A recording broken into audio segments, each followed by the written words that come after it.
આપણી ભારતીય સંસ્કૃતિની પરંપરા રહી છે કે આપણે કોઈ પણ શુભ કાર્યની શરૂઆત ભગવાનના નામ સ્મરણથી કરીએ છીએ. બોલો રામચંદ્ર ભગવાનની શ્રી કૃષ્ણ ભગવાનની સોમનાથ દાદાની દ્વારિકાધીશ કી ઓમ નમઃ પાર્વતી પતે હર હર મહાદેવ હર.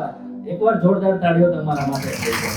કીધું ને કે એકવાર આપણે જાગી જઈએ એટલે આપણને કોઈ રોકી શકે નહીં. તમે તો ઈ જ છો, તમે કોઈ બદલાણા નથી, પણ તમે તમારો અંતરાત્મા અંદરથી જગાડી દીધો ને આ તાકાત સ્ત્રી શક્તિની છે.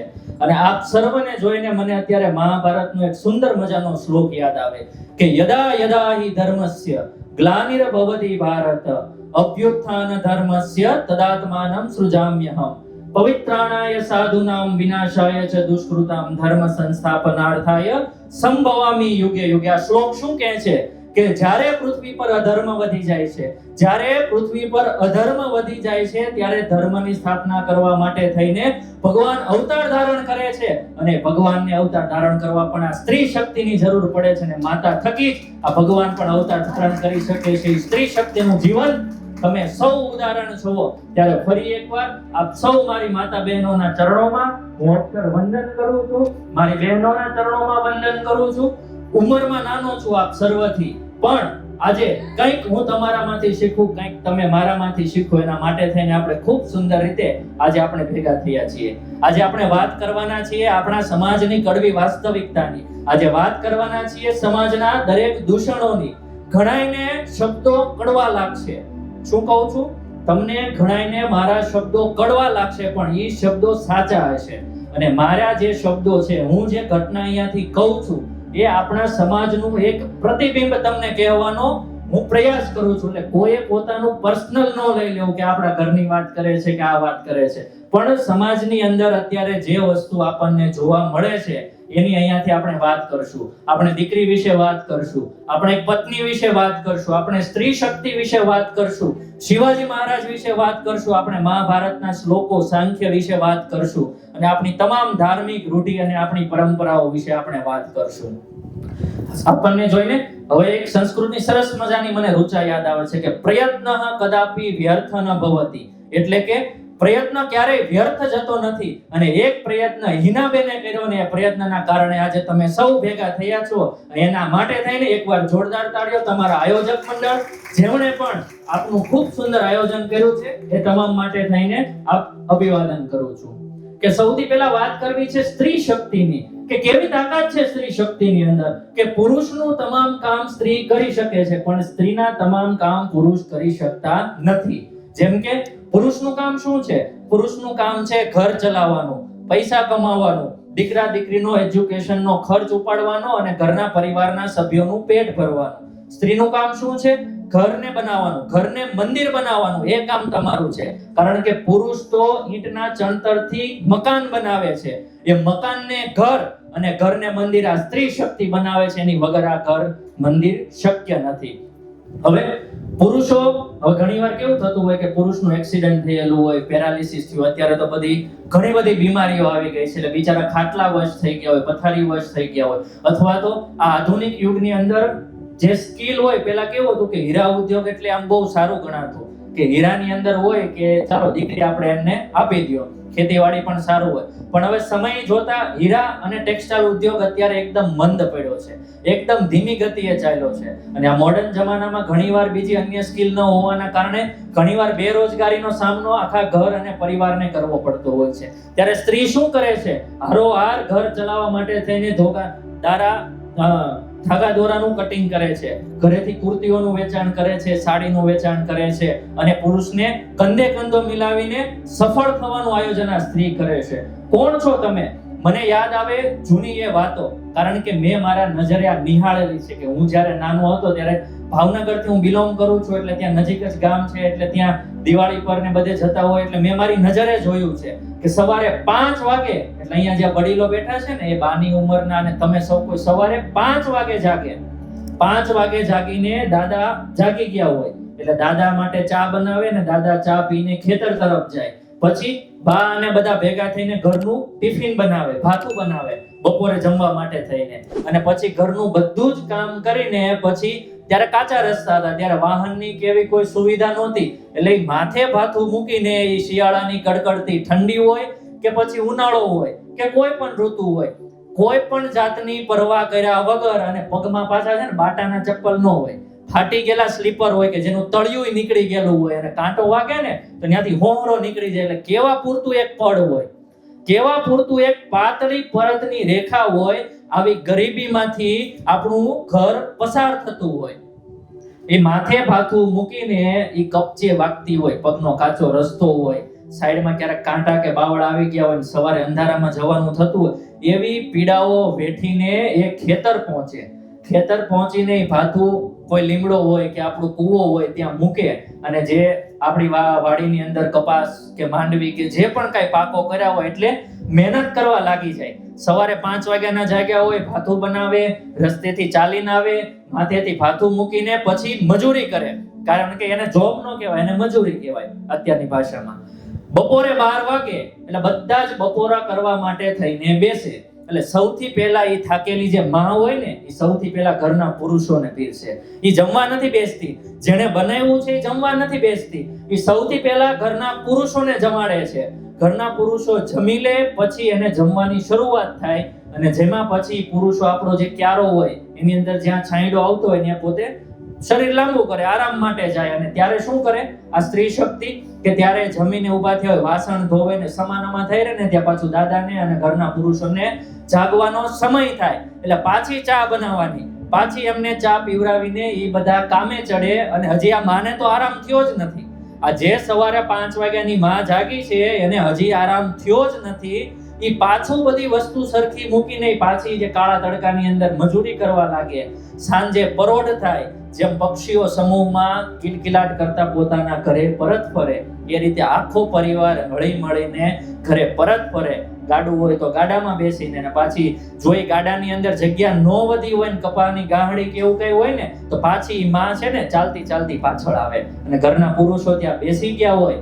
ઘરે આવીને દાદા રામજી મંદિર જાય, પુરુષો ગામના ચોરે જાય, અને ઈ સવારે 5 વાગ્યાની જાગેલી માં છે ને પાછી રોટલા ઢીબા બેહે, ચૂલો હળગાવે, કેરોસીન નાખે, એનાથી ઓલું હવા ભરે, અથવા તો લાકડાથી આખો ધુમાડો ખાતા ખાતા તમામને જમાડે. અને જમાડીને પછી 9 વાગે ઈ જે સ્ત્રી છે ને ઈ નવરી થાય. એટલે તમે ઘરે સાચવું છે, તમે ખેતી સાચવી છે, તમે બધી જ વસ્તુ કરી છે કે નહીં? હા કે ના? હા કે ના? તમે જ કરી છે. અને હવે તમે જ શું કરો છો? હવે જે મારું કહેવાનો અર્થ છે ને એ હવે છે કે તમે 5 વાગ્યાના જાગ્યા, ઘર સાચવું, ખેતી સાચવી. હવે અત્યારે જ્યારે તમારી દીકરી 10 થી 6 ની નોકરી કરીને આવે ને ત્યારે તમે જ કહો છો બેટા તું તો થાકી ગઈ છો, તારે કામ નથી કરવું. એટલે એ દીકરીને પણ તમે જ બગાડો છો. તમે એ જ છો કે જેને સવારે 5 વાગે જાગીને આખું ઘર સાચવું છે અને એને જ તમે બગાડો છો અત્યારે. અરે બેટાને થોડું કામ તો કરવા દો તો એની લિમિટ ખુલે. કારણ કે આ જગતની અંદર કોઈ શીખીને નથી આવતું. દરેક વ્યક્તિ કોરી હાર્ડિક્સ હોય છે, એની અંદર તમે જેટલું એની અંદર નાખો એટલું એ શીખીને આવે છે. તમે તમારી દીકરીને જેવું શીખવશો ને એવું એ દીકરીની અંદર આવશે. કારણ કે તમારા મા બાપે તમને ખેતી શીખવાડી, તમારા મા બાપે તમને મહેનત કરતા શીખવાડી ને તો તમે અમારું ઘર છે ને સાચવી શક્યા. હવે તમે જો વારસાની અંદર અમને નહીં આપો ને તો અમારી જે પેઢી છે ને એ માયકાંગલી થઈ જશે, ને એની શરૂઆત તમે જ કરશો. એટલે હવે તમારે નક્કી કરવાનું છે કે આવનારા વારસાને તમારે મજબૂત બનાવવો છે કે એને કેડેથી માકો વાળી દેવો છે. ઘણા બહેનો હોય, નાના નાના બાળક હોય એટલે ગર્વ લેતા હોય. આપણે ઘણી જગ્યાએ પરિવારમાં બેસવા જતા હોય ને ત્યારે કે અમારા દીકરાને તો છે ને આમ એક્ચ્યુઅલી ફોનમાં બધું જ આવડે, કે આમ જાતે કે ફોન ખોલી લે ને આમ યુટ્યુબ સ્ક્રોલ કરે ને કે આમ બધું રીલ્સ બધું જોતા આવડે. અરે ઈ ગર્વ નથી લેવાનો. દીકરાને ફોનનો લોક નો ખોલતા આવડતો હોય ને અને કોઈ કહી જાય ને ઈ ચાલશે, પણ ઈ જ્યારે ફોન ખોલીને અત્યારથી તે જે તમે એને વ્યસન ચડાવો છો ને, નાના નાના ટાબરિયા હોય, આંખે ચશ્મા આવી ગયા હોય, આ ઉંમર નથી એની ચશ્મા લાવવાની. ઈ કોણ કરે છે? ઈ તમે જ કરો છો. કારણ કે હું બ્લેમ નથી કરતો, હું આજે તમારી આંખ ઉગાડવા માટે થઈને આવ્યો છું. કારણ કે એમાં કેવું છે કે સવારે એમાં ઘણીવાર તમારો વાંક નથી હોતો. પ્રેક્ટિકલ વાત કરું તો કે સવારે બધાનું ટિફિન બનાવવાનું હોય, ઘર કામ હોય, એક બાજુ દીકરા હેરાન કરતા હોય અને તમે એને ફોન આપી દો ને એટલે સાનું માનું ખૂણામાં બેઠું બેઠું આ તમને હેરાન ન કરે ને, એની આટું થઈને તમે તમારો સમય બચાવવા અને તમારો ઘરનું બધાનું ટિફિન તૈયાર કરવા માટે થઈને તમે દીકરાનો ભોગ લ્યો છો. પણ આ દિવસો છે ને થોડાક જ છે, પણ તમે એની જગ્યાએ કેવો સમાજ તૈયાર કરવાનો છે કે આજે તમારી જે સ્નેહ મિલન છે એની અંદર આજે હું દીકરો થઈને આવ્યો છું અને એવો આપણે સમાજ તૈયાર કરવો છે કે આવનારા સ્નેહ મિલનમાં તમારો જ દીકરો કે તમારી જ દીકરી આવીને અહીંયા તમારા સમાજનું સ્નેહ મિલન કરે, આપ સર્વને ગર્વ થાય ને એવું આપણે તૈયાર કરવું છે. એની શરૂઆત તમારે જ કરવી પડશે. કારણ કે આપણે અત્યારે તમે ઘણી જગ્યાએ જો ને, તમે દીકરાને નાનપણથી આધ્યાત્મિકતા શીખવાડશો ને તો એ આધ્યાત્મિક થઈને રહેશે. હવે હું બીએપીએસ સંપ્રદાય સાથે સંકળાયેલો છું. મન સ્વામી મહારાજ મારા ગુરુ છે. અહીંયા કનાટ ખાતે બહુ સુંદર મજાનું અક્ષરધામ મંદિર બને છે. એટલે ત્યાં જ્યારે અમારા ગુરુવરી મન સ્વામી મહારાજ આવે ત્યારે ખૂબ સુંદર સભાનું આયોજન થાય. ક્યારેક તમે જોયું હોય તો નાના નાના ભૂલકાઓ સંસ્કૃતની અંદર શ્લોક બોલતા હોય. એ ક્યાંથી આવ્યું? એ કઈ શીખીને તો આવ્યો નથી, એને તો કઈ આવડતું નથી, પણ એને બાળ સભાની અંદર મોકલ્યું હોય બાળકને. એના મમ્મીએ એની પાછળ મહેનત કરી હોય. કારણ કે હવે છે ને કેવું છે કે આ સમયની અંદર તમારે છે ને પુરુષોને ભૂલી જ જવાના છે. એ સાંજે ખાઈને કોગળો બહાર જ કરવાના છે અને એ પથ્થર ઉપર ગમે એટલું પાણી નાખશો ને એ પથ્થર જ રહેવાનો છે, એમાંથી મૂર્તિ નહીં બને. એટલે તમારે એને ભૂલી જ જવાનું છે. એટલે બાળકનું ઘડતર તમારે જ કરવાનું છે. કારણ કે જન્મ દેનારી માં તમે છો અને એને જીવનને ઘડતર કરનારી માં પણ તમે જ છો. પેટમાં પાળવવાનું કામ પણ તમે જ કરો છો અને તમે જ એને પેટમાં હોય ત્યારે તમે એને જ સંસ્કાર આપો છો. હવે તમને બધાને એવું હોય કે મારો દીકરો શિવાજી મહારાજ બને, તમને બધાને કેવું હોય કે મારો દીકરો શિવાજી મહારાજ બને, પણ તમે તો જીજાબાઈ બનો પહેલા. તમારે જીજાબાઈ બનવું નથી. દીકરો શિવાજી જેવો કઈ રીતે આવે? તમે તો પોતે એવું પાત્ર બનો, તમારામાં હોય તો એનામાં આવે ને. હવે તમારે નકરી રીલ શું જોવી છે આમ ફેરવીને દીકરાને એમ કહો મારા દીકરા નામ શીખો, એમ દીકરા ન શીખે. દીકરા હંમેશા જોઈને શીખે. અને આપણા ગઢિયાઓ કહી ગયા ને, કહેવત ખોટી નહોતી, કૂવામાં હોય તો હવાડામાં આવે. હવે કૂવો રીલ સુધી ભરેલો છે ને કચરાથી ભરેલો છે ને હવેડામાં ચોખ્ખું પાણી જોતું છે, ઈ કોઈ દી નો આવે. વાત કડવી છે, હજી કહું છું, વાત બધી કડવી લાગશે પણ આ વાત એકદમ સચોટ હશે. કારણ કે મારે તમારી પાસેથી કઈ લઈને જ જવાનું કે તમે કઈ દઈ નથી જવાનું, પણ એક સમાજના નાતે, એક સેવાના નાતે જો કોઈ બે શબ્દોથી કોઈનું પરિવર્તન થાય તો એનાથી મોટી સેવા કાંઈ ન હોઈ શકે. કારણ કે રૂપિયા તો છે ને હાથનો મેલ છે, આજે છે અને કાલે નથી. પણ આટલી બધી મારી જે માતા બહેનો છે ને એના આશીર્વાદ હશે ને તો આ દીકરો ટકી જશે. એટલે કોઈ પણ ચાર્જ લીધા વગર આવું છું. કારણ કે મારા એક શબ્દોથી જો તમારામાં પરિવર્તન આવી જશે ને તો બસ મારો આવવાનો અહીંયાનો ફેરો સફળ થઈ ગયો છે. અત્યારે આજે તમે સખી સ્નેહ મિલન કાર્યક્રમ કરો છો એટલે ઘણા બધા લોકો એનો વિરોધ કરે છે, પણ હું તમને આ કાર્યક્રમનું સમર્થન આપું છું કે તમે જે આ કાર્યક્રમ કર્યો છે ને એકદમ વ્યવસ્થિત અને સચોટ કાર્યક્રમ કર્યો છે ને આનાથી મોટો કાર્યક્રમ આવતી વખતે કરજો કે ઓપન ફાર્મ ની અંદર તમારે કાર્યક્રમ કરવો પડે એવી હું તમને તમારી સમગ્ર કમિટીને હું શુભેચ્છાઓ પાઠવું છું. કારણ કે પુરુષોનું બધું જ કામ તમે કરી શકો છો, પણ તમે એક કામ ખાલી નહોતા કરી શકતા. કયું? કે સમાજના આ લેવલના મોટા કાર્યક્રમો બહેનો કે દીકરીઓ કરી શકતા નહીં. અને એના કારણે થઈને સમાજને એવું લાગતું હતું કે બહેનોનું કામ ખાલી વાસણ ધોવાનું, કચરા પોતા કરવાનું, રસોઈ બનાવવાનું અને 5 વાગે ઓટલા બેસીને વાતો કરવાનું છે. પણ આ કાર્યક્રમોથી તમે તમારી સ્ત્રી શક્તિએ સાબિત કરી બતાવ્યું છે કે એનાથી પણ સારા કાર્યક્રમો ડિસિપ્લિન સાથે, શિસ્ત સાથે, સંયમ સાથે અને સુવ્યવસ્થિત આયોજન સાથે તમે કરી શકો છો ને એનું જીવંત ઉદાહરણ તમે સૌ છો. એટલે એકવાર જોરદાર તાળીઓ આપ સૌના માટે થઈ જાય. હવે આપણે આપણા કાર્યક્રમની અંદર આગળ વધીએ કે હજી આપણે માતૃશક્તિ વિશે વાત કરવી છે. કે આ તો આપણી વાત થઈ આપણી જૂની સંસ્કૃતિની, આ વાત થઈ આપણી જૂની પેઢીની. પણ કહેવાય છે ને કે સંસ્કારમાંના ડીએનએ માં હોય ને તો આપણામાં આવે. બાકી બદામ ખાધે તો ખાલી બુદ્ધિ જ વધે, બાકી તમારી અંદર હિંમત ને પ્રેરણા બદામ ખાધે નો આવે. શું કીધું? ફરી એકવાર હજી જો તમારું ધ્યાન કઈ વાતોમાં હોય તો હજી એકવાર રિપીટ કરું છું, સાંભળજો કે સંસ્કાર માના ડીએનએ માં હોય તો જ આવે. બદામ ખાધે તો ખાલી બુદ્ધિ જ વધે, હિંમત ને સાહસ બદામ ખાધે આવે નહીં. એ તો આપણામાં હોય તો એનામાં આવે. અને પાણીપુરી ખાધેલાના છે ને ક્યાંય ઇતિહાસ ન હોય, પાણીપુરી ખાધેલાના ક્યાં ઇતિહાસ નો? ઇતિહાસ કોના હોય? ઇતિહાસ હોય રાણી લક્ષ્મીબાઈના, ઇતિહાસ હોય માં ચાંગાવતીના, ઇતિહાસ હોય જુનાગઢ બચાવવા આટું થઈને એકના એક દીકરા વાહનનું બલિદાન આપી દે ને એ સ્ત્રીના, અને એ ઇતિહાસ કરી જાણે છે. બાકી રીલ્સ જોવાથી, ફોન જોવાથી કે બહારના નાસ્તા ખાણીપીણી કરવાથી ઇતિહાસ બનતા નથી. અને કીધું એમ શિવાજી જેવા દીકરા જોતા હોય ને તો પેલા આપણે જીજાબાઈ બનવું પડે. પેલા આપણું પાત્ર તો એવું હોવું જોઈએ ને કે જેને સ્વીકારી શકે. આપણું પાત્ર તૂટલું હોય, નીચેથી કાણું હોય તો એ પાત્રની અંદર પાણી કઈ રીતે ભરાય? એટલે આપણું પાત્ર પેલા મજબૂત કરો. પેલા તો જે આ પડિયો છે ને, કાગળનો પડિયો, એને તમે પેલા સ્ટીલની અંદર કન્વર્ટ કરો કે એની અંદર જે જ્ઞાન છે ને એ ઝીલાય. આ તો કેવું થાય, ઉપરથી આવે ને વયું જાય. અહીંયા જે વાત કરી ને એ હજી થોડીક મગજમાં ઉતરી છે, થોડીક તો બાયપાસ જ થઈ ગઈ છે.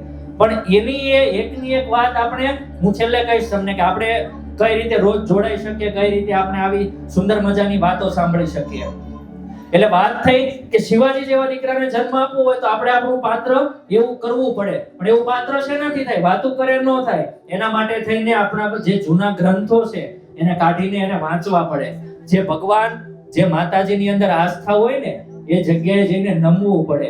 અને ત્યાં રાજા થઈને નહીં, રંગ થઈને જવું પડે કે હે દીનાનાથ, હે મારી માં, મારા પર એવી કૃપા દ્રષ્ટિ વરસાવજે કે મારાથી કોઈ ભૂલ ન થાય અને મારા બાળકથી પણ કોઈ ભૂલ ન થાય. ભલે બાળક શિવાજી જેવું ન બની શકે તો કાંઈ નહીં, પણ આ જગતની અંદર રાત્રે એવું કામ કરીને ન આવે કે જેના ધજાગરા જોવા આટું થઈને આખી સોસાયટી ભેગી થાય, પણ એવું કાર્ય કરીને આવે મારો દીકરો કે દીકરી કે એનું સન્માન કરવા માટે થઈને આખી સોસાયટી ભેગી થાય. એ આ માતૃશક્તિ કરાવી શકે છે, બીજા કોઈની તાકાત નથી.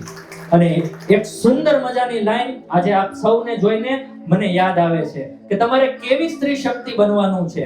તમારે આ સમાજને કેવો સંદેશ આપવાનો છે કે એક એસી સ્ત્રી બનના તું जिसके जेब में पैसा हो, जिसके मन में ज्ञान हो, जिसके दिल में दया हो, जिसके चेहरे पे आत्मविश्वास हो और जिसके आत्मा में जिम्मेदारियां हो. જ્યારે આટલું ભેગું થઈને જ્યારે સ્ત્રી બનશે ને ત્યારે આ સમાજ ખરેખર જે અત્યારે બેક ફૂટ ઉપર આવી ગયો છે ને એ ફ્રન્ટ ફૂટ આવીને એની મહેનત કરવા લાગશે. પણ એના માટે થઈને આ સ્ત્રી શક્તિને ઉજાગર થવાની જરૂર છે. મેં તમને કીધું એમ, તમે ઈ જ છો કે જેને 5 વાગે જાગીને છે ને ઉજાગરા કરીને અમને સાચવા છે. તમે ઈ જ છો કે જેને 5 વાગે જાગીને છે ને અમારું ઘડતર કર્યું છે. તમે ઈ જ છો કે જ્યારે અમે નાના હતા ને, અમે જ્યારે ધાવણા બાળકો હતા ને ત્યારે અમને છે ને તમે ડાળીએ હિંચકો કરીને કે ઘોડિયું કરીને તમે અમને છૂટા મૂકીને તમે છે ને કામ કરવા જતા રહ્યા હતા. ને અત્યારે તો બાળકની પાછળ ફરે. જરી કમથું પડી જાય ને તો અલગ દીકાને હું એલા દીકાને થોડોક સાઈડ તો મૂકો તો દીકાને કઈક ખબર પડે. હવે તમે જ તેને એટલો ખોબામાં રાખો છો, તમે જ એની લિમિટ નથી ખુલવા દેતા, તો એ બાળકને પાંખો કઈ રીતે આવશે? આ કેવું છે ખબર છે, જેને દુઃખ જોયું હોય ને ઈ દુઃખની વાત કરી શકે, જેને સુખ જોયું હોય ઈ સુખની વાત કરી શકે, અને જેને ગરીબ પરિસ્થિતિ જોઈ હોય ને ઈ આ પરિસ્થિતિની વાત કરી શકે. અને વાત તો બધાય કરી શકે, પણ ઈ જેને જાણ્યું હોય, માણ્યું હોય ને ઈ એને સમજી શકે. આજે માથું આમ થાય છે ને એટલે મને ખ્યાલ આવે છે કે આ વાત હું ખોટી નથી કરતો, આ વાત હું ખોટી નથી કરતો, આ વાત 100% સત્ય હશે. અને જ્યાં વાત ખોટી હોય ત્યાં વચ્ચેથી તમારે અટકાવી દેવાની. કારણ કે આપણી જે સંસ્કૃતિ છે ને એ આપણે અહીંયા આવીને ભૂલી ગયા છીએ. ઈ જ્યાં આપણે રૂડા આપણા કાઠિયાવાડની અંદર રહેતા હતા ને, સૌરાષ્ટ્રની ભૂમિ ઉપર, ભલે કપડા ચૂથાયેલા હતા, ફાટેલા હતા, થીંગડા મારેલા હતા, પગમાં ચપ્પલ નહોતા, ઉગાડા પગે હાલતા હતા, કોઈ સુવિધા નહોતી. ઉપર જે નળિયા હોય ને, નળિયામાંથી પાણી ટપકતું હોય, એ નળિયાને ચાળવાના હોય, બધા ભેગા થઈને નળિયા ચાળે અને કચરો સાઈડ કરે. પછી આખ્યાન હોય ને એટલે હમે હાનમાં જઈને બૂમણ પાથરીને જગ્યા રોકી લે ને કે ભાઈ આ મારી જ જગ્યા છે. અને કોઈ બીજું આપણે મતલબ બધી બહેનો રમતી હોય તો રમવા માટે જાય ત્યારે કે ભાઈ આંબળી પીપળી રમશું ના. ઈ જગ્યા બહુ સારી હતી. આ દરિયો પાર કરીને જ્યાં સુરતમાં આવ્યા ને ખબર નહીં આ તાપીનું પાણી પીને છે ને આ પેઢી માય કામલી થઈ ગઈ. પાણીમાં કઈ મિસ્ટેક નથી, આ મોબાઈલ આવી ગયો ને, આ મોબાઈલ આ એને જ આ બધું કર્યું છે. કેમ કે પેલા મોબાઈલ નહોતી ને એટલે લાગણી બહુ હતી. મોબાઈલ નહોતો એટલે લાગણી બહુ હતી કે આપણે રૂબરૂ મળવા જતા હતા ભાઈ કેમ છે. અને બીજું કે છાશ લેવા જતા હતા ને સભા કરવા બેસી જતા હતા. હવે કોથળીમાં છાશ મળવા મળી એટલે ડેરીમાંથી જઈને કોથળી લઈને સીધા ઘરે.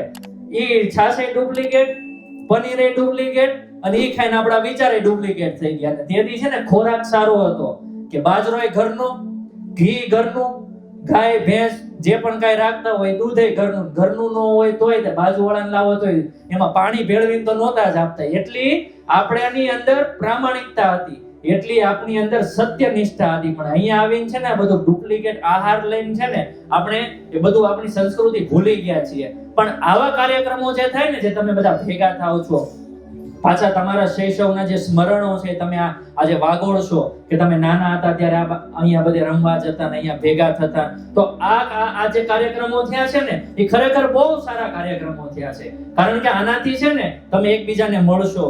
બીજું કેવું છે કે હવે તમારા દીકરા કે દીકરીઓ વેવિશાળ કે લગ્નને લાયક થઈ ગયા છે. તો એ જ્યારે નાના હોય ત્યારે તમે જોયા હોય તો બની શકે કે કદાચ એકબીજાને પારિવારિક સંબંધો પણ બંધાય અને બની શકે કે આગળ જતા ને કોઈ આમાંથી વેવાય બને. આમાં કાંઈ નક્કી હોય નહીં. પણ આ જે કાર્યક્રમો કરો છો ને ખૂબ આનંદ છે ને ખૂબ મજાની વાત છે. હવે વાત કરવી છે આપણા સમાજની કડવી વાસ્તવિકતાની. આ વાત કરવા હાટુ થઈને છે ને હું આજે કાર્યક્રમમાં આવ્યો છું. અત્યાર સુધી તો મેં છે ને તમારું ધ્યાન ખેંચ્યું. આજે તમારી મુંડીઓ આમાં આજુબાજુ ફરતી હતી, આંખો ઉપર નીચે ટગર બગર થતી હતી, એ બધી આંખો મેં છે ને અહીંયા ખેંચી છે ને અહીંયા કેન્દ્રિત કરી છે. એટલે હવે જે વાત કરું છું ને એ ધ્યાન ખોલીને સાંભળજો કે આપણા સમાજની કડવી વાસ્તવિકતા શું છે. કે દીકરીનું વેવિશાળ થાય છે પણ લગ્ન પહેલા સંબંધ તૂટી જાય છે. ફરી એકવાર, દીકરીનું વેવિશાળ થાય છે પણ લગ્ન પહેલા સંબંધ તૂટી જાય છે. ને આ આપણા સમાજની કડવી વાસ્તવિકતા છે. અને આ વાસ્તવિકતાને હું એકદમ સરળ વાર્તાના સ્વરૂપમાં તમને સમજાવીશ કે આ અત્યારે સમાજની અંદર જોવા મળે છે. એક પ્રેમજીભાઈ હતા ને એક નાગજીભાઈ હતા. પ્રેમજીભાઈને પોતાની દીકરી હતી, લાડ પ્રેમથી પોતાની દીકરીને મોટી કરી, દીકરીને જે જોઈએ એ માગ્યા પહેલા હાજર કરી દીધું. જેમ તમે કરો છો ને એવી રીતે લાડ પ્રેમમાં દીકરીને મોટી કરી. આ બાજુ નાગજીભાઈ હતા. નાગજીભાઈનો દીકરો વિદેશની અંદર અભ્યાસ કરતો હતો અને ત્યાં જ સેટલ થયો અને ત્યાં એને ખૂબ સારામાં સારી નોકરી મળી ગઈ. જે રીતે અત્યારે દીકરાઓ વિદેશ જાય છે એટલે પ્રેક્ટિકલ વાત જ આવશે આમાં એકદમ. હવે દીકરો ઉંમર લાયક થયો અને આ બાજુ દીકરી ઉંમર લાયક થઈ એટલે બંનેનું વેવિશાળ કરવાનું નક્કી કર્યું.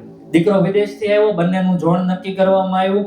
દીકરો અને દીકરી અત્યારે જે રીતે આપણે વાતચીત કરવા માટે થઈને કહીએ ભાઈ તમે એકવાર તમારી રીતે બહાર જઈ આવો કેફેમાં કે ત્યાં, તો તમારા મનમેળ બેસી જાય. એમ બંને પોતાની રીતે જઈ આવ્યા અને બંનેના મનમેળ બેસી ગયા. દીકરા દીકરીને બંનેને વ્યવસ્થિત લાગ્યું કેમ કે એક મુલાકાતમાં જે જાણવું જોઈએ એટલું એને જાણી લીધું. એટલે બંને વેવાય બન્યા, સંબંધ નક્કી થઈ ગયો, બંનેનું વેવિશાળ થઈ ગયું. દીકરો પાછો વિદેશ જતો રહ્યો અને દીકરી અહીંયા હતી. હવે આપણે કેવું છે કે સંબંધ નક્કી થાય અને વેવાય વેલા બને એટલે એકબીજાના ઘરે આવરો જાવરો વધે. ક્યારેક અહીંયા જમવાનું હોય, ક્યાંક ત્યાં જમવાનું હોય કે ક્યાં ભેગા થઈને કોઈ ફામે જાય કે કોઈ ઇતર પ્રવૃત્તિમાં જાય. હવે જ્યારે સંબંધ નક્કી કરવામાં આવ્યો ને ત્યારે એવું નક્કી કર્યું હતું કે જે નજીકની દિવાળી આવે, નજીકનો જે લગ્નનો તહેવાર આવે એ દિવાળી પછી આપણે મુહૂર્ત લઈ લેશું અને દીકરાને અને દીકરીને બંનેનો સંબંધ આપણે નક્કી કરી લેશું. એટલે હવે દિવાળી નજીક આવી. આ બાજુ દીકરીના પપ્પા પ્રેમજીભાઈ દીકરાના પપ્પા નાગજીભાઈ પાસે તારીખ માંગે પણ નાગજીભાઈ તારીખ આપે નહીં. એટલે શરૂઆતમાં તો એવું થયું કદાચ કામમાં હશે કે કંઈક આમ તેમ અટવાણું હશે. પણ ધીમે ધીમે હવે જ્યારે લગ્ન કરવાના હતા ને એને ફક્ત 2 મહિનાની વાર રહી. હવે આપણે કેવું હોય કે અગાઉથી ફાર્મ બુક કરવું પડે, તમારે બધાને મેકઅપનો ઓર્ડર આપવાના હોય કે ચોલી ગોતતા હો કે ઘરેણા લેતા હો કે બધું બહુ બધી ઇતર પ્રવૃત્તિ આવે XY છે. હવે 2 મહિનાની વાર રહી અને આ બાજુ દીકરાના પપ્પા તારીખ આપે નહીં. એટલે હવે પ્રેમજીભાઈને છે ને ડાઉટ ગયો દીકરીના પપ્પાને કે તારીખ આપતા નથી એટલે કંઈક થયેલું હોવું જોઈએ, બાકી વેવાય તારીખ આપી જ દે એના સ્વભાવ પ્રમાણે એમ. એટલે એને ફોન કર્યો કે તમે એક કામ કરો ને. પ્રેમજીભાઈ ફોન કર્યો નાગજીભાઈને કે તમે ને મારા બેન સાંજે ઘરે બેસવા આવો, આપણે વ્યવસ્થિત વાત કરીએ જે પણ કાંઈ હોય તે. એ કે વાંધો નહીં. એટલે સાંજે નાગજીભાઈ અને એમના પત્ની પ્રેમજીભાઈના ઘરે બેસવા માટે થઈને આવ્યા. એટલે પ્રેમજીભાઈએ ગદગદ સ્વરે પૂછ્યું કે નાગજીભાઈ તમે કેમ તારીખ આપતા નથી, કાંઈ ભૂલચૂક થઈ ગઈ છે એમ. ઘણો બધો પ્રયત્ન કર્યો, ઘણીવાર પૂછ્યા પછી નાગજીભાઈએ કીધું કે પ્રેમજીભાઈ તમને ખોટું ન લાગે અને દુઃખ ન લાગે ને તો હું આ વાત કરું. એટલે કે હા કાંઈ વાંધો નહીં, તો તમે પેટ ખોલીને વાત કરી શકો ને, તમે તમતાર વાત કરો. એટલે હવે જે આ નાગજીભાઈ વાત કરી ને એ સાંભળવા જેવી છે. હજી આ મેન્ટલી બાર આંટા મારતો ને પાછા વી આવજો કે હવે જે આ નાગજીભાઈએ વાત કરી ને એ સાંભળવા જેવી છે કે પ્રેમજીભાઈ હું ને તમારા બેન જેટલી વાર તમારા ઘરે આવ્યા એટલી વાર રસોડામાંથી પાણી લાવીને મારા બેને જ મને આપ્યું છે, કે ચા બનાવ્યું હોય કે શરબત બનાવ્યું હોય એ મારા બેને આવીને જ મને આપ્યું છે. દીકરી તો ત્યારે બાર ફોનની અંદર પડી હોય, હોલની અંદર કે કોઈ ઇતર પ્રવૃત્તિની અંદર હોય. બીજું કે જ્યારે પણ તમે રસોઈનું કે જમવાનું આયોજન કર્યું છે એ આયોજનની અંદર હંમેશા રસોઈ મારા બેન જ બનાવતા હોય. દીકરીને મેં આજ સુધી રસોડાની અંદર જોઈ નથી કે દીકરીને મેં કોઈ પણ પ્રકારનું ઘરકામ કરતા મેં જોઈ નથી. એટલે આ સંબંધ થઈ શકશે નહીં. આ નાગજીભાઈના શબ્દો હતા ને પછી પ્રેમજીભાઈએ કીધું કે નાગજીભાઈ એકવાર તમે વિચારી તો લ્યો, એ તો દીકરીને કામ કરતી અમે શીખવી દઈશું, એ દીકરીને અમે સંસ્કાર આપી દઈશું ને પછી જે નાગજીભાઈનું આ જે છેલ્લી લાઈન છે ને એ સાંભળવા જેવી છે. હજી એકવાર કહું છું, આ જે છેલ્લી લાઈન છે ને એ સાંભળવા જેવી છે કે અમારે શણગારેલી ઢીંગલી નથી જોતી, અમારે મારા દીકરાની વહુ જોઈએ છે કે જે અમારા આખા ઘરને સાચવી શકે, અમારા પરિવારને સાચવી શકે એવી અમારે દીકરી જોવી છે. આવા નાગજીભાઈ છે ને આ સમાજની અંદર ઘરે ઘરે છે. એટલે તમે તમારી દીકરીને એવી તૈયાર કરજો જેવા તમે તૈયાર થયા છો. કે તમે શું કરતા હતા, તમે જે ખેતરની અંદર કરી અને મેં કીધું ને એને મજૂરી કહેવા દીધી. દીકરી 10 થી 6 કરે ને એને જોબ કહેવાય. એમાંય પૈસા આવતા હતા ને આમાંય પૈસા જ આવે, એમાં કાંઈ કોઈ ડોલર નથી આવતો. એટલે તમે ઘરે સાચવો છે, તમે પરિવારે સાચવો છે, તમે બધું જ સાચવું છે. એટલે તમે દીકરીને એવા સંસ્કાર આપજો અંદર મમ્મીને મદદ કરી શકે, પપ્પાને આર્થિક મદદ કરી શકે અને આખા ઘરનું જે રથ છે ને એનું એન્જિન દીકરી બને ને એ ઘર અને પરિવાર ક્યારેય દુખી નહીં થાય. અને જેટલી બહેનો સવારે વહેલા જાગીને મમ્મીને ઘરે મદદ કરતી હોય, દિવસ દરમિયાન નોકરી કરતી હોય અને સાંજે આવીને પપ્પાને આર્થિક રીતે મદદ થતી હોય ને મમ્મીને ફરીથી મદદ કરાવતી હોય ને એ તમામ બહેન અને દીકરીના ચરણોમાં હું વંદન કરું છું કે ધન્ય છે તમારી માતાને, ધન્ય છે તમારા પિતાને અને ધન્ય છે તમારા ગઢા મા બાપને કે તમને એ લાયક બનાવ્યા ને તમે જે અમારો વારસો છે ને એ ખરા અર્થમાં તમે સાચવી રાખ્યો છે. કારણ કે હવે આ વારસો છે ને તૂટતો જાય છે અને આવું ને આવું જો રહ્યું ને તો આ સમય ક્યાં આવીને ઉભો રહેશે ને એનું કઈ નક્કી જ નથી. કારણ કે હવે આવનારી પેઢી છે ને એના ઘરે જે વહુ આવશે ને એને બહુ સારું, કારણ કે જાગશે જ 10 વાગે એટલે કઈ ઉપાધિ જ ન હોય. જાગશે જ 10 વાગે પછી કઈ ઉપાધિ જ ન હોય, કેમ કે વહેલા જાગવાનું બંધ થઈ ગયું. અને પાછી કીધું બેન એમ સાસુ સ્માર્ટ હશે ને ઘરે આખું સ્માર્ટ હશે કે સિરી આમ કર નાખો એટલે સિરી કર નાખે આમ. અત્યારે કેમ આવી ગયું છે ફોનમાં કે તમે એને કહો કે હે સિરી કોલ લગાવો એટલે સિરી બેન કે ભાઈ કોલ લગાવી દે. એટલે કદાચ બની શકે ભવિષ્યમાં એવા રોબોટ આવે કે હુતા હુતા કંઈક બનાવી નાખો લાપસી અને બનાવી નાખે કંઈક બીજું. કયો લાપસી કેમ એને કઈ ખબર પડે નહીં લાપસી કેમ બનાવાય એમ. અને લાપસી ઉપરથી મને યાદ આવ્યું કે આપણે ત્યાં કહેવત હતી કે જે દીકરીને કે જે વહુને લાપસી બનાવતા આવડે એને બધી જ રસોઈ આવડે. હા કે ના? હા કે ના? હાથ ઊંચો કરીને કહો હા કે ના? હા ને? પણ ઈ લાપસી શું સંદેશ આપે છે તમને કોઈને ખબર? ઈ લાપસી તો એક નિમિત્ત હતું. ઈ લાપસી આવડે તો બધી રસોઈ આવડે એવું પુરવાર ન થાય, કેમ કે લાપસી હતી ત્યારે પીઝા નહોતા, સિઝલર નહોતા, બર્ગર નહોતું. એટલે હવે એ કવિતા ખોટી પડે છે. પણ ઈ લાપસી છે ને, ઈ લાપસી એનો સંદેશ છે ને ઈ મને એમ છે કે જેણે પણ ઘડ્યું હોય છે, જેને વિચારવું હોય છે ને એને સત નમન કે આવનારી સદીઓ સુધી જે સંદેશ છે ને એ જીવંત રહે છે. અને એ સંદેશ આજે હું તમને કહું છું, તમે જેટલા મળે ને એટલા કહેજો. આમ જ થાય. આ વારસો છે ને આમ જ આગળ વધે. મારામાં આવ્યો મેં આટલાને આપ્યો એ બીજાને આપે. કારણ કે આ બધી લોકવાયકા કહેવાય. એ કાને સાંભળેલી વાતો બીજાને કાને સંભળાવો ને તો ત્રીજાના કાને પડે, નહીંતર ત્યાંથી એનો પૂર્ણ વિરામ લાગી જાય. આપણે પૂર્ણ વિરામ નથી લગાડવાનો. પટેલની જાત છે, ક્યારેય ઝૂકા નથી, ઝૂકવાનું નથી. કણબી છીએ, વાવ્યો તો કણ અને ઉગાડ્યો તો મણ.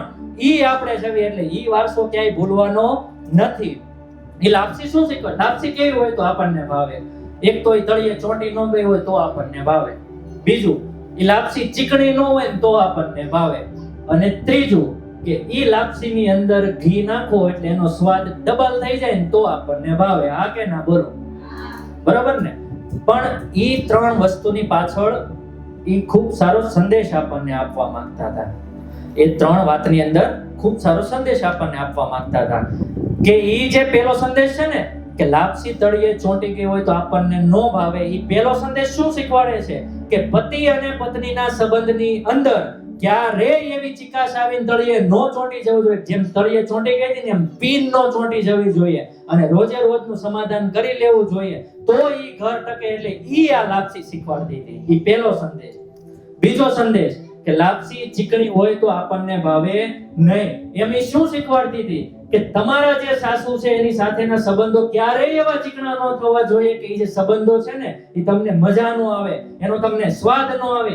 ઈ આ લાપસી શીખવતી હતી. અને સૌથી ત્રીજું અને સૌથી અગત્યનું કે જેમ એની અંદર ઘી નાખો અને એનો સ્વાદ બેવડાઈ જાય, એમ જ્યારે દીકરી પરણીને સામા ઘરે જાય ત્યારે ઘર એ સાસુ સસરા એને પોતાના માને, અને જેમ ઘી લાપસીમાં ભળી ગયું એમ ઘરની અંદર ભળી જાય ને તો એ પરિવારનો સ્વાદ ડબલ થઈ જાય ને. ઈ આ લાપસી આપણને શીખવતી હતી. એના માટે થઈને આપણી અંદર કહેવત હતી કે લાપસી આવડે એને બધી જ રસોઈ આવડે. હવે હજી એક બીજી કડવી વાસ્તવિકતાની આપણે વાત કરવી છે કે અત્યારે આપણા સમાજની અંદર અને ખાસ કરીને સુરતની અંદર છે ને એ દૂષણ પગ પેસારો કરી ગયું છે. અત્યારે ગુજરાતના ઘણા બધા જિલ્લાઓ છે, ઘણા બધા તાલુકાઓ છે, ઘણા બધા ગામડાઓ છે, પણ આ જે દૂષણ અત્યારે પગ પેસારો કરી ગયું છે ને એ તો અતિ ભયંકર છે ને આ સમાજ છે ને અત્યારે દુર્દશા તરફ વળી રહ્યો છે. કોરોના કરતા વધારે તીવ્ર ઝડપે આ વાયરસ છે ને અત્યારે સુરતની અંદર દરેક સમાજની અંદર અને દરેક ઘરની અંદર અત્યારે પ્રસરી રહ્યો છે. કે શું છે કે જ્યારે કોઈ સ્ત્રી કે પુરુષ આત્મનિર્ભર બને છે, પગભેર બને છે ને સમાજની અંદર એક સ્ટેટસ થઈ જાય છે ને ત્યારે ઘરનો વ્યક્તિ એને ગમતો નથી અને બહારી વ્યક્તિ સાથે એને પ્રેમ થઈ જાય છે. શું કહું છું કે જ્યારે સ્ત્રી કે પુરુષ એને પોતાના દરજ્જાથી અવ્વલ વસ્તુ બહાર મળે છે ને ત્યારે ઘરની વ્યક્તિને તરછોડીને બહારની વ્યક્તિ સાથે એને પ્રેમ થઈ જાય છે. પણ એ મૂર્ખાઓને ખબર નથી કે તમે જે લેવલે અત્યારે પહોંચ્યા છો ને સમાજની અંદર, કે તમારું જે આ સ્ટેટસ કર્યું છે ને એની અંદર તમારી પત્ની કે તમારા પતિનું બલિદાન રહેલું છે, એનો ત્યાગ, એનો સમર્પણ ભાવના રહેલી છે, અને ભગવાનને કરેલી પ્રાર્થના એની અંદર રહેલી છે. એ ભક્તિની શક્તિના કારણે તમે પગભેર થયા છો. અને તમે એ વ્યક્તિને મૂકીને તમને બહારી વ્યક્તિ સાથે પ્રેમ થઈ જાય ત્યારે શક્ય જ ન બને. તમારી અંદર જો સંસ્કાર હોય, આ ભારતીય સંસ્કૃતિની પરંપરા જીવંત હોય ને તો ઘરનો વ્યક્તિ મૂકીને તમને બહારની વ્યક્તિ સાથે પ્રેમ કઈ રીતે તમને થઈ શકે? જે વ્યક્તિ સાથે લગ્નના મંડપની અંદર 7 ફેરા ફર્યા ને ત્યારે જન્મ મરણના વચનો લીધા તો એ વ્યક્તિને મૂકીને તમને કેમ પ્રેમ થઈ જાય બહારની વ્યક્તિ સાથે? બંનેને લાગુ પડે છે, પુરુષને લાગુ પડે છે, સ્ત્રીને લાગુ પડે છે. અને આ દૂષણ અત્યારે સુરતની અંદર પગ પેસારો કરી ગયું છે. તમારી અંદર જ્યારે કાંઈ નહોતું, જ્યારે તમે કદરૂપા હતા ત્યારે તમને તો તમારા લેવલ કરતા એક સ્ટેપ તો વ્યવસ્થિત જ મળ્યું હતું. પણ આજે જ્યારે તમે પગભેર થઈ ગયા, તમારી ખીચામાં 2 પૈસા થઈ ગયા, તમારી સમાજની અંદર ક્યાંક એવી મોટપ થઈ ગઈ, તો તમે તમારા ઘરની પત્નીને છોડીને કે તમે તમારા પતિને છોડીને બહારના વ્યક્તિ સાથે કઈ રીતે પ્રેમ થઈ શકે? ઘરે 2 સંતાનો હોય, સંતાનો મૂકીને તમે બહાર પર્સ ખીચામાં નાખીને કે કોઈ પણ રીતે ઘરે ઉલ્લુ બનાવીને તમે નીકળી જાવ છો. આ નથી અહીંયા કરવાનું. આ સમાજ અત્યારે અધોગતિની તરફ જઈ રહ્યો છે ને એની અંદર આ દૂષણ અત્યારે ઘર કરી ગયું છે. વાત કડવી છે, કીધું એમ સમાજની વાત કરું છું, વાત કડવી છે, કોઈના ઘરની વાત નથી, પણ ઓલ ઓવર અત્યારે આ વસ્તુ દૂષણ કરી ગઈ છે. એટલે હજી જો જાગ્યા હો તો હજી જાગી જાજો, હજી પાછું વળાય એમ છે. પણ એકવાર જો કમાનમાંથી તીર નીકળી ગયું ને તો પછી પાછું વળી શકાશે નહીં. કારણ કે તમારા પોતાના અંદર સંસ્કાર નહીં હોય તો તમારી પેઢીની અંદર સંસ્કાર આવશે નહીં. તમારો જ કૂવો ગટરના પાણીથી ભરેલો હશે, કચરાથી ભરેલો ડોળો હશે, તો તમારા આવનારા સંતાન કે તમારા ઘરની અંદર જીવંત રહેલી તમારી પેઢી છે ને એ ઘરનું નખો જ જશે. અરે ગમે એટલી સંપત્તિ હશે, ગમે એટલી સંતતિ હશે, પણ આ દૂષણ જો પગ પેસારો કરી ગયો ને તો એ પરિવારને ઘરને રોડ ઉપર આવતા છે ને જરી કઈ વાર નહીં લાગે. એટલે જો હજી નો જાગ્યા હો તો હજી જાગી જાજો. કારણ કે આ મોઢું જોઈને ક્યાંય ખબર પડતી નથી, આ વસ્તુ અંદર હોય છે. મોઢું જોઈને ક્યારે પ્રિડિક્ટ ન કરી શકાય કે આ વ્યક્તિ આવું હશે કે આ વ્યક્તિ આવું હશે. એ બધા સમય ગયા. ચાંદલો કરવાથી કોઈ આધ્યાત્મિક નથી થઈ જતું. ઘણીવાર એવું હોય કે મોઢું સારું લાગતું હોય તોય કર્યો હોય, ઘણીવાર મોઢું સારું લાગ્યું હોય તોય કર્યો હોય. આપણને એમ થાય ચાંદલો કર્યો છે. હું ઘણીવાર કોઈ અમે ઓફિસની અંદર કોઈ અરજદાર કે કોઈ આવતા હોય એટલે આપણે સામેથી કહીએ કે આવો જય સ્વામિનારાયણ. તેમ કે હું ક્યાં સ્વામિનારાયણ ધર્મ પાળું છું. કીધું તમે કુમકુમનો ચાંદલો કર્યો એટલે મને લાગ્યું તમારે ભગવાનની અંદર આસ્થા હશે. એ કે ના ના, એ કીધું ચાંદલો કરવે ને તો તમારા જેવા અધિકારીઓ જલ્દી અમને મળી જાય કે બહાર વેઇટિંગમાં ન મળે. બોલો, આવો સમય અત્યારે આવી ગયો છે. એટલે મોઢું જોઈને નક્કી નથી થતું કે વ્યક્તિ સાચો છે, સારો છે કે ખરાબ છે, પણ ઈ આપણે આપણા અંતરાત્માને પૂછવાનું. કારણ કે આ છે ને ઉપરવાળા સિવાય કોઈને નહીં ખબર પડે. કારણ કે પતિથી તો છુપાઈને કરવાનું હોય, અથવા તો પતિ હોય ને તો પત્નીથી છુપાઈને આ બધા કામો કરવાના હોય. પણ ઉપરવાળાની અંદર છે ને, ઉપરવાળો તમને જોવે છે, ઈ તમને નહીં મૂકે. કારણ કે દરેકે પોતાના કર્મોનું ફળ અહીંયા જ ભોગવીને જવાનું છે. આ ભગવાનની જે કોર્ટ છે ને, એની અંદર કોઈને બાંધછોડ નથી. ઈ આ જન્મે નહીં તો આવતા જન્મે, અને ઈ શારીરિક રીતે નહીં તો માનસિક રીતે, અને છેલ્લે છે ને પથારી વશ કરી નહીં તે તમારે તમારા કર્મો છે ને અહીંયા જ ભોગવીને જવાનું છે. ઈ કોઈ નહીં ભોગવે, અને તમે નહીં ભોગવો ને તો ઈ તમારી આવનારી પેઢીને ભોગવવું પડશે. લૂલી લંગડી બાડી બોબડી ગમે એવી પેઢી થશે ને એના જવાબદાર તમે થશો. એટલે કર્મ સારા કરજો. બાકી ભગવાનની કોર્ટની અંદર છે ને એમાં કોઈ બાંધછોડ નથી. ભગવાન એ નથી જોતા કે નીચે કેટલા કમાઈને આવ્યા, ભગવાન એ નથી જોતા કે નીચે તમે શું કરીને આવ્યા. એ ભગવાનની કોર્ટની અંદર, એ પરવરદિગારની કોર્ટની અંદર તો છે ને તમારા કર્મનો જ હિસાબ થાય છે કે કેટલા સારા કર્મો કર્યા, કેટલા સારા સત્કાર્યો કર્યા. અને બીજું કે ભગવાન ખાલી મંદિરની મૂર્તિની અંદર બિરાજમાન નથી, ભગવાન દરેક માણસની અંદર બિરાજમાન છે. કે તમે અત્યારે સખી સ્નેહ મિલનમાં અહીંયા પહોંચ્યા, બની શકે કે રસ્તામાં એક્ટિવા બંધ થઈ, તમારાથી તમારી એક્ટિવા ચાલુ નથી થતી, અને કોઈ વ્યક્તિ આવીને તમારી એક્ટિવા પણ શરૂ કરી આપીને તો એ વ્યક્તિની અંદર ભગવાનનો વાસ થયો છે. એટલે ભગવાન હવે જીવતા જાગતા થઈ ગયા છે. આ કળિયુગમાં કણે કણમાં થઈ ગયા છે, શ્વાસે શ્વાસમાં થઈ ગયા છે. એટલે એની બીક રાખજો, નહીતર હાયલા જતા હશો ને પગના ઢીંચણ ભાંગી જાય ને પથારીમાંથી બહાર નહીં નીકળી શકો. આ ઉપરવાળાની આટલી તાકાત છે, અને એના પરિણામ સ્વરૂપે એનું જે દુઃખ છે ને, એ દર્દ છે, એ પીડા છે, એ ક્યાંય ભેગું નહીં થાય. અને હવે છેલ્લી એક વાત કરી દઉં છું કે અત્યારે જે આપણે કમ્પેરિઝનની અંદર ઉતરા છીએ ને, એ બંધ કરી દેજો. ફરી એકવાર કહું છું, તમે જે અત્યારે કમ્પેરિઝન સરખામણીની અંદર ઉતર્યા છો ને, એ બંધ કરી દેજો. તમે પોતે સાયકલ છો અને તમારા દીકરા કે દીકરી પાસે રોકેટની ઝડપે જે તમે સફળતા મેળવવા માંગો છો ને, ક્યારેય નહીં મળે. પોતે ટ્યુબ વગરની સાયકલ છે ને, એને રોકેટની ઝડપે તમારે સફળતા મેળવવી છે, ક્યારેય નહીં મળે. બિચારા પ્રયત્ન કરતા હોય સાયકલમાંથી કાર થવાનો, કારમાંથી પ્લેન થવાનો, તો સ્ટેપ વાઇઝ એની અંદર સફળતા મળે. ખેતી કરતા હતા, દરિયો પાર કર્યો, સુરતમાં આવ્યા, ઘરનું મકાન કર્યું, ધેટ્સ ઇનફ. હવે એની ઉપર છોડી દો. એની અંદર તાકાત હશે અને એને સંસ્કાર તમે આપેલા હશે તો એની અંદર અર્જુન જેવું સામર્થ્ય આવશે.